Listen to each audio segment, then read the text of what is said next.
Alright, we're back with our Lathemaster 8x14. In our last video, which was our first video, we just kind of had it, just gotten it in on the bench and kind of talked about the whole process of picking it up. Since then, we've cleaned it up and we've tested it out, so we'll talk a little bit about how that went. You know, it was covered in a little bit of some kind of grease or oil. Now, a lot of people on the internet talk about the red grease of death, you know, that the 7 series lathes come in. Some people may know it as cosmoline. It's really gross stuff. If you've ever bought other machine tools or old guns or something like that, you've probably run into cosmoline.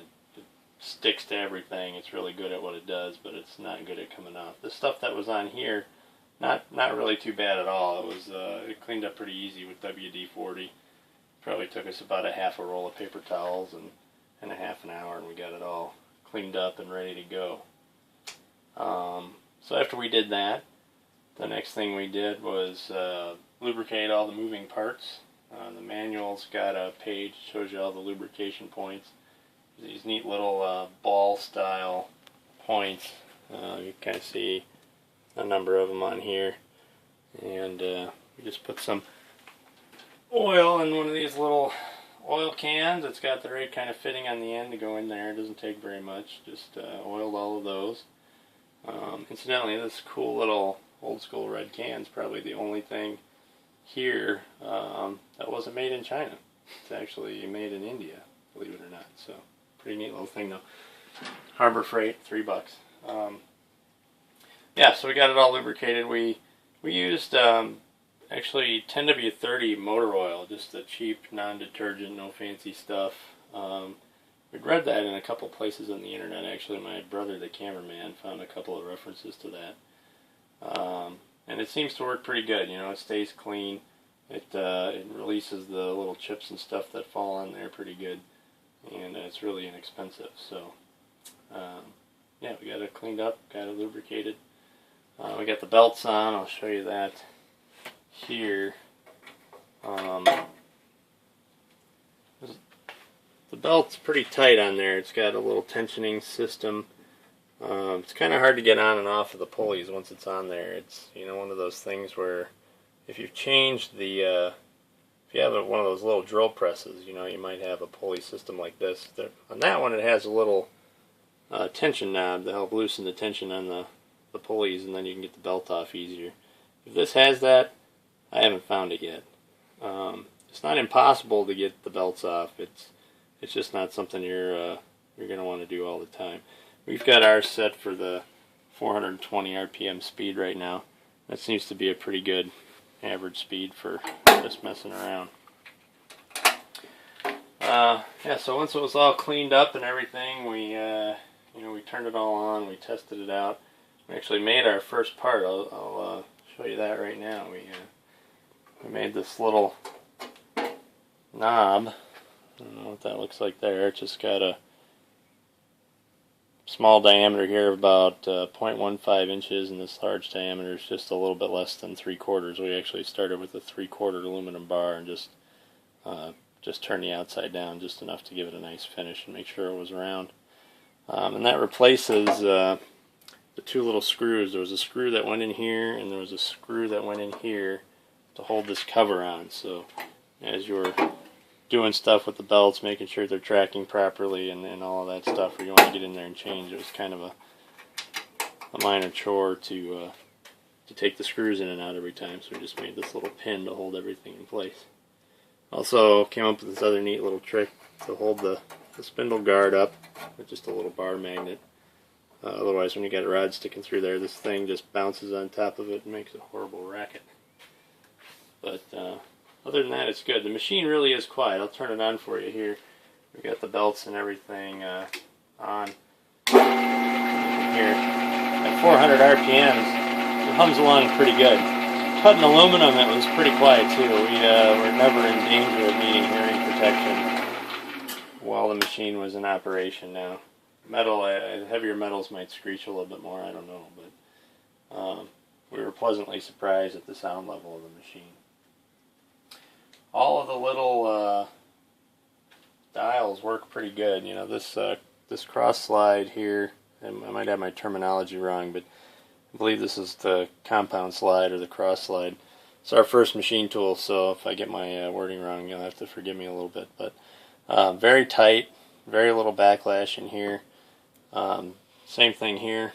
Moves very smooth. There's a little bit of give in this one either way when you move the dial before the actual machine moves. You can see there's 1 or 2 notches there, but not too bad. Now, as we were cutting down our little part there, you know, we were backing in and backing out. And we weren't being extremely precise, but we were trying to kind of get an idea of how accurate this was, and it was pretty good. It was pretty repeatable. So once we once we get a little more comfortable with the machine, we might be able to test that out better. But very good results.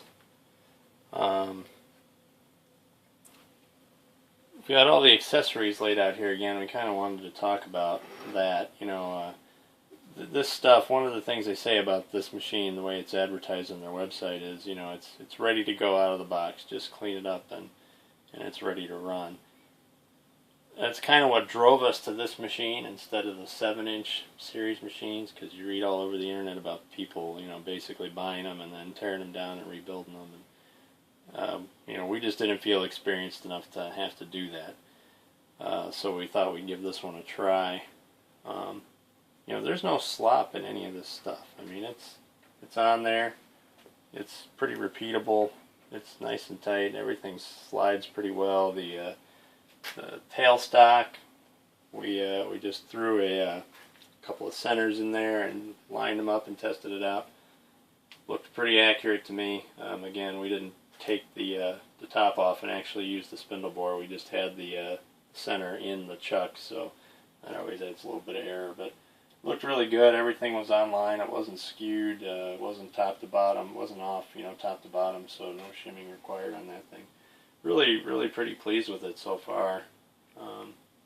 Again, once we try and start learning a little bit and making some more stuff, we can report back more. But yeah, I mean, it's kind of just what we were hoping for. It goes right together, everything lines up, and it's good to go. So, you know, you look at the cost of the machine, and I think on Lathemaster's website at the time we bought this one, had the machine for $999, which looks quite a bit more expensive than the 7 series lathes. We were kind of considering like the Big Dog Machine Works, and then the Micro Mark, you know, the 14 and 16 inch lathes with the 7-inch swing, which look like they're about $200 almost cheaper for the machine.